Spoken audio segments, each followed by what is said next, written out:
Welcome to the Sweet Seat. Every month, I have a guest coming to my couch to discuss the wonderful work of hospitality around a sweet treat I made myself. So last month, we had Marianne Poirion with us from Four Frogs Crêperie. And this month, we have Jimmy Wong, the extraordinary photographer who lives at the intersection of food, creativity, and lifestyle. So thank you so much for coming. Thanks for having me. We've been working together for a few years. You are a wonderful human being that I'm so happy to be working with. I wanted to have you on because you also have such a great life story. Every time I meet you, I feel like I discover something new. So I thought it would be great to discuss all of that. Basically.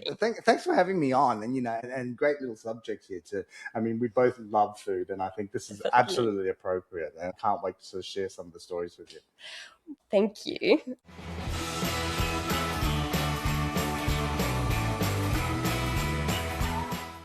So the first thing I'm going to ask you, it's an easy one. Can you tell us a bit more about what you do and who you are? Well, who I am right now is a photographer, content creator, and somebody who just loves food. You know, my little journey to getting to this particular point is quite complex, but I started off my life as an interior designer. I did a lot around retail, which is shop designs. Mm-hmm. It then led me into doing a lot of development work, which is basically around shopping malls. So I went overseas and worked as director of design for large projects in Taiwan and Malaysia and Singapore. These were very transformative as far as a project that really changed the community. That set the stone and the story for me into the food journey because I traveled a lot. I ate a lot. I met a lot of really interesting people, which actually gave me the passion around food. Where I am at the moment is basically that transition and juxtaposition between going on a cooking show, which is MasterChef, and now doing what I love. So what I love now is using that creativity, love of food, but also really teasing out the stories behind food. So we'll talk about all of that in detail in a minute. But we'll start with our sweet treat. I am so excited. So when I asked you about what your favorite flavors, you said hazelnut and chocolate. So from that, made that little creation around that. It's a milk chocolate, like janduja, like a hazelnut chocolate with hazelnut biscuit in the middle and a little bit of a chocolate crust around it. I'm so excited. Like, I mean, when you asked me the question beforehand, you know, what my two flavors were actually a fudgy chocolate and hazelnut. There's a story behind that, but what I see in front of me is this beautiful creation that Ania's made, and I can't wait to dig into this. Let's dig into it, and then you can tell me why you chose those flavors. Well, looking at this, guys, you should see this. It is like the most incredible dessert that you're going to be able to get in, like, you know, a hatted restaurant. It's just so amazing. Well, the reason why I chose the actual flavors of hazelnut and chocolate, it starts off with a number. It goes from the actual flavors itself, which is the fudgy chocolate, but also hazelnut because of some of the farmers that I've met. But in my life story, one of the things that I often do, which is a very guilty pleasure, is to sit on a couch with a block of unnamed chocolate bar, which is chocolate and hazelnut, and polish off the whole thing. I swear I cannot stop. So I can't wait to try this one. Oh my goodness. If you guys can taste this, this is amazing. Well done, Ania. This is so good. The backstory you don't have is that Jimmy heard me talk about cakes forever, since we've known each other, because I always bake and always talk about it, but never tried any of my cakes. So this is a first. I can tell you, it's something I've missed out in my whole entire life. Now, the reason why I'm loving this is the flavor profiles are amazing. First of all, just the thought behind putting something like this together is amazing. You've got a lot of the flavors, which I love, which is the chocolate and also the hazelnut, but you've got the textures, you know, between what you've done of the biscuits and the mousse or the praline of sorts, you know, it's absolutely delicious. Yum. Thank you. That's really sweet. And it's not too sweet. It's not that sweet of a cake. Right. This is great. I'm happy you're loving it. Well, now that we have our sweet treat and we know who you are, let's dig into your story a bit more. Okay. So from design to food, you had a full career, as you said, before hospitality. How did you end up MasterChef and how that was a big change? Changed the direction of your life in a way. You did it twice.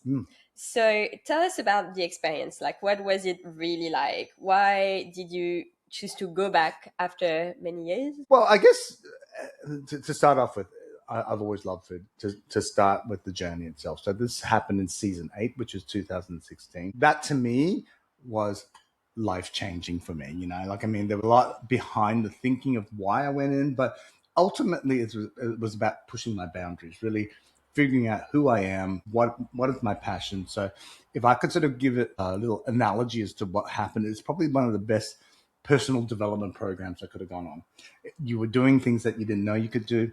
You were pushed to the limits to see how well you reacted to it. And at the end of the day, I kind of like patted myself on the back to sort of say, I did it. I was very proud of what I had achieved, and also the family of people that I met. A lot of this journey was about the people. Going back was an easy step because I had done so much around food since then. And also I think as a cook, as a photographer, I've grown a lot. I definitely don't know everything, but the part of this whole joy is to learn and to sort of grow with it. Going back was to sort of prove something to myself. And the second time that I went back was actually quite a joy because I was asked to go back on. It was actually back to win for people that have been on before. So it was a no-brainer. It was something that I really enjoyed doing. And again, some great family members now I call family, from that episode that we hang out. You spend a lot of time together while we filming. do. So. Well, we do. So not only that, but also when you're doing anything, when you share an experience with somebody who knows you intimately, you've got that special bond. And the people that I sort of deal with, whether they're on my series or just going through that same journey on MasterChef, it's a very special bond that we have. Are you still talking to people from your first season? I do. So the ones that we sort of talk through now, we often sort of say to each other when we sort of talk about the way we feel, a lot of this is emotions, like about believing in yourself, following your dreams, knowing who you are, those sort of things. And sometimes when you talk that through with somebody, as much as I love my family and my partner and so forth, it's hard because they don't necessarily understand that particular journey. But when you speak to somebody on MasterChef who's been or going through the same thing, it's a totally different conversation. They get you. They get what the hardships are. Because it's something completely different. It's not something you live every day. Like it's hard to find other people who did the same thing. Exactly. It's so unique. It's not only unique. I think it's a bond that people don't understand how amazing it really is. It's just like with anything that anybody does. It doesn't have to be MasterChef. If there's something that you're passionate in and you're going through the ups and the downs, it's usually the people that are going through a similar thing that understands you. When you try to explain that to somebody else, as much as they're compassionate and loving and supportive, they just kind of don't quite get it. It makes sense. You talked about it a little bit, like it changed a lot for you, but what did actually change? Like what happened following your experience in MasterChef? So we all grow up when we're working, after the positions and the roles that we all dreamed of, whether doctors or whatever it might be. I think one of the things that had changed in me is to be able to sort of believe in myself, but also pursue my passion. So really being able to follow a dream, follow something that means something to me, and to do something every day that means something to me was what it gave me. Like when we trundle through life, sometimes you do things because you got rent to pay, you got positions you want to be, you got expectations from family and friends and all this other stuff. I kind of feel I'm doing this for me. That's important. It's important. It is really important. And to think it, but to actually do it is a step that I think, this journey has given me to sort of say, believe in yourself, but also just follow your dreams. That's a beautiful story. No, I'm really happy that you are doing something you love. And I can see it working with you. Like I can definitely see you love what you're doing. You are not just doing it to do it, which is amazing. Being able to live your passion and live from what you dreamed of doing is amazing. Yeah, live your best life. And again, what are we on earth for? To be quite honest, we work hard, we pay bills, we do the things that we think we need to be doing. But I think if you found a passion or your passion, follow it. I'll give you that part of that journey too. Like, I mean, to know who it is that I am, what it is that means something to me, it wasn't like I came out, this is what I'm going to do. It sounds so easy. Like it took actually years to figure out who I am, what it is that means something to me. I knew I loved food and the stories behind food. I knew I loved creativity, and I knew I loved working with people. But it's like, what do you do? Like, I mean, does that mean a show? Does that mean a book? Does that mean, being whatever? So photography was my avenue, but also content creation was a way of actually telling those stories. So that's a perfect way to go to my next question. How did you actually become a photographer? Like you went on MasterChef, you had the opportunity to work after that in something else. Like, how did you choose photography and how did you actually do it? Yeah. So as a designer and also going through the design world, creativity was something that I felt, was very much part of my DNA. I knew what I didn't want to do. So I knew I didn't want to open a restaurant. I needed to be able to move around, but to use that creativity. Photography was a natural step because it uses that creativity. And I did photography also at university. So that was a natural step to not only do something which could help tell the story, but it was a good way for me to capture the stories. So it was a natural progression. I went in there with like a good basic knowledge. I'm still learning. I like to do photography in situ, meaning I like to go to situations and taking photography. I don't like to set things up too much, meaning, going and using the $100,000 machines to do slow mos. I feel that whatever it is that I shows the subject in the best possible way with what it actually is when you go and try it. So to be quite honest, in situ photography for me is like, I don't like putting anything up there that's not going to be what people get or what people experience. And I agree with that concept. Otherwise, you end up in a place, like you go to a restaurant, you saw a dish, and then you are like, oh, that's not what I'm getting. Like, it's not what I'm actually eating. But it's important to have ethics. There's also the incoming technologies of AI and a few other things to be able to be true to what it is that you put out in the best possible way that you can put it out. I think is a very important aspect. We were having that discussion today around AI. And I do believe that for photography, especially as a small business, like it's a whole discussion as should we or should we not work with AI. And I'm like, if you are a restaurant, people don't want to see an AI photo of your dish. They want to see the place. They want to see the people. They want to see the dish in the restaurant. They want to see real things. AI is one thing and it's growing and obviously it's here. But I do believe that with AI also comes a part of actually having a real, like, human connection becoming one of the most important things, because you never know now if things are real or not. Yeah. And what you do, getting all those images, like the real images, the real story, the people behind a brand, all of that is so important. I feel it is too. And it's important to work with people that believe in that. AI, I think if you use it wisely, there is a place for it. It shouldn't replace the actual product that you're actually that you're showing. So use it to sort of help with like a little bit of the logistics, to animate and to fill in and to clean up. I mean, there is actual usage which saves you a lot of time and effort. Yeah. But when it comes to the product or whatever it is that you're trying to show the audience, it has to be real. It has to be done to the best of your own ability. Yeah, completely agreed. Yeah. So you call yourself a visual storyteller. Yes. What does that mean to you? So as I said, the whole reason why I've gone through this journey was the people and the stories behind it. And when I try to do content, or when I try to sort of do photography, and we all do this naturally anyways, I'd like a story behind it. Like, for instance, I worked with a providor, which a little while ago, and a lot of the producers had so many interesting stories. They're the things that keep me going. They're the things that interest me. And when I say visual storytelling, I mean, obviously you can't do this every single time, but wherever I can, I try to tease out the story.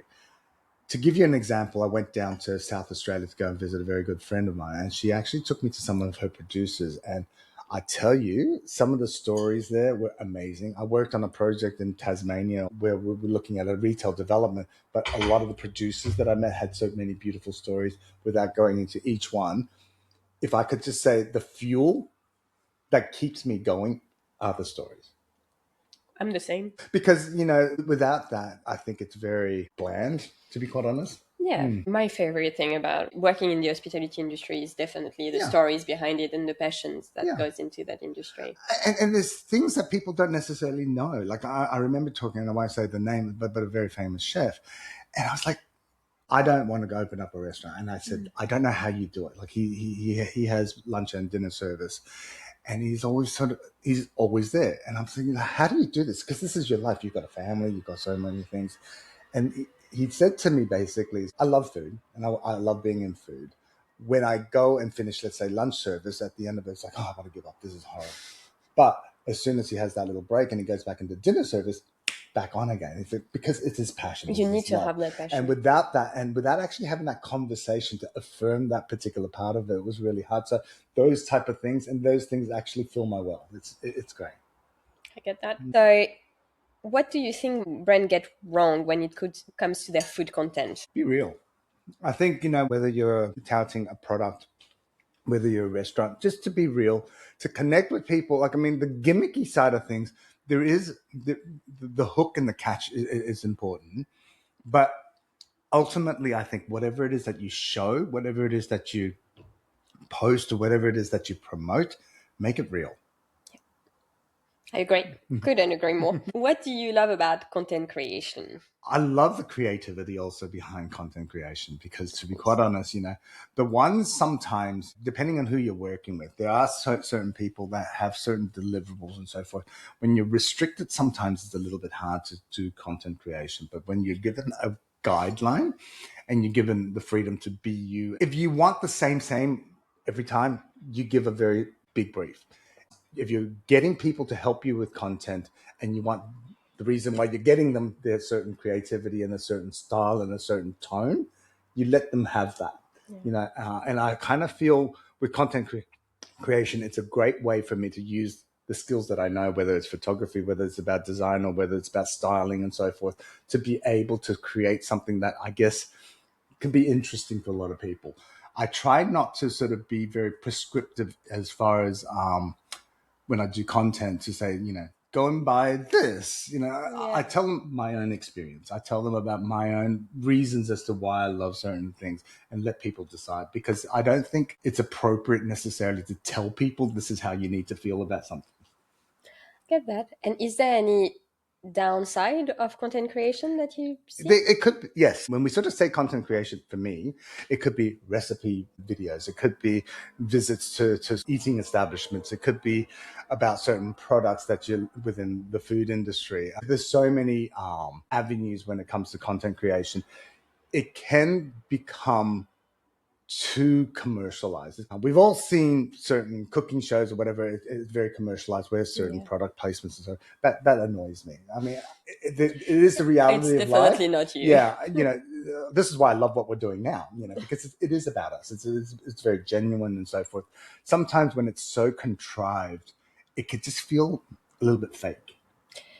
Yeah, and you are not fake. I do know that. No, you're not. I see you on social media. I see your posts, and I'm like, yeah, that's Jimmy. Like, same guy. I look. I post what it is that I like. I mean, I don't post because I think it's going to do well. I post because what interests me. You definitely recognize you when you go on your page. Like, it's not always the case for everyone, but for you, it's definitely the same person that you see online and that you meet in real life. Like, it's you. Thank you. Which is amazing. Yeah, thank you. Well, from that, like, what excites you right now? Like, what's coming next for you? What I want to do is basically to keep doing what I'm doing. So basically the storytelling, this whole visual side of things from photography and so forth. Obviously, we work in a world whereby it'd be good to make sure that we make money. But at the core of it is all about just making sure that I keep to the values of what are important to me. I want to continue what I'm doing. So what next? It's actually just doing what I'm doing, to be quite honest. Which is already a lot. But it's so meaningful. No, but it's a lot of things you love, but you do so many different things. We haven't mentioned it yet, but you also work, you are part of the board for the Surrey Hills Chamber. Like, is it the... Surrey Hills Business Precinct. Yeah. So basically it's a local chamber, and there is a lot of community work that I do. I'm also like a ambassador for a children's charity called B Center, and they look after kids who've been through trauma with one-on-one play therapy. I also get involved a lot with a lot of the community stuff. So there's the community side of it, even though it's not necessarily specific on food. This is that whole being involved with people, being part of that, and to be able to help as much as I can it's very important to me. You are amazing. Oh, thank you. If you had to give one advice to young people who want to enter the hospitality industry, what would it be? I'm going to start saying, for those that are wanting to go into hospitality, know what it is that you want to do. Don't go into it for free food or free anything. There has to be a meaning as to why you go into hospitality. So from the social media point of view, if you're going to the hospitality industry, do what it is that you love. That sounds such an easy throwaway line, do what you love. But you got to know what you love before you can do what you love. So first of all, spend the energy to find what it is that you love. It could be, let's say, pastries. It could be savories. It could be front of house. It could be back of house. It could be the whole marketing side of things. So really, when we're saying hospitality industry, it is such a complex and wild beast. Know what it is that you want to do, because through that, you put it out into the universe, and the universe will help you get that position. Yeah, there is so much going on in the hospitality industry. I hear it all the time. I want to work with this restaurant. Okay, as what? Yeah, exactly. You need to know what you want want to to do do. before you go and try and do it. First step. Not always the easiest. No, it's not. It took me years. But what I'm saying, as a kid, if you're going in there, and how you find out is to go and try and go and do and go and ask and go and speak to people. But there are certain things, like, for instance, I have a cousin of mine who's worked with some, like Noma, which is like an amazing restaurant. But his specialty, he loves bread. He loves baking, and part of his whole thing around that, he's even tattooed like wheat on his arms. It's so amazing. So what I'm saying, if you're going into food, know what it is that you love to do. Because, for instance, if somebody who was made for like PR being, and I say, I'm going to put you on Lada, which is one of the sections in the kitchen. It's like, they're going to hate it because they want to be front of house. They don't want to be back of house. And similarly, if you've got somebody that, that really aspires to do like a lot of the mains, and you put them into entrees, it sounds like nothing, but do know what it is that you love to do. And there are some people who are made for certain roles. Like, for instance, there are people who just likes to be management, in the fact of, like, doing the ordering and the logistics of things. There's some people that only loves doing functions, let's say. There's some people who only loves doing service. Just because also sometimes when you think it doesn't mean you're going to get to it straight away. Yeah. But it is that goal of knowing before you do it. Because if you don't know, like with anything, if I'm trying to sort of go somewhere and I don't know where I'm going and I just start walking, you'll never get there. Definitely. I agree. Thank you for all of that. We are getting to the end of our conversation. I still have one more question, which I'm going to ask everyone on that podcast. And I want to know, if you have to pick one dish from a restaurant, what would it be? Wow, that's a hard one. If I had to pick one restaurant dish, I'm going to go back in time. And it is from Tetsuya's restaurant. And he has an ocean trout dish in there that was transformative for me. And I'll tell you why. When I used to work in design, my boss used to take us to really special dinners. And one of the places that we went to was Tetsuya's when it was in Balmain. And this particular ocean trout dish that came out, I don't know if anybody's tried this, but at its time, it was the most incredible, simple thing I'd ever eaten in my whole entire life. And it was a confit of ocean trout, and it had everything from kombu salts to just really simple garnishes. And that particular dish transformed my love of food, but also inspired me with some of the dishes that I actually make. That's amazing. I want to try it. I can't because there is no more Tetsuya now. But that is the dish. If I had to sort of say there was one dish that really changed me and my passion for food, it was that one. Okay. That sounds amazing. I feel like it now. After the chocolate cake, of course, it completely makes sense. But yeah, it sounds delicious. It is. Well, thank you, Jimmy. Thank you so much for being here and chatting with me and telling us so much about what you do and your passion. So thank you. You're welcome. If you want to find Jimmy, you can find him on Instagram on Jimmy Wong Eats. Yes. And I've also got a website, which is www.jimmywongeats.com, if you want to try some different recipes. Here you go.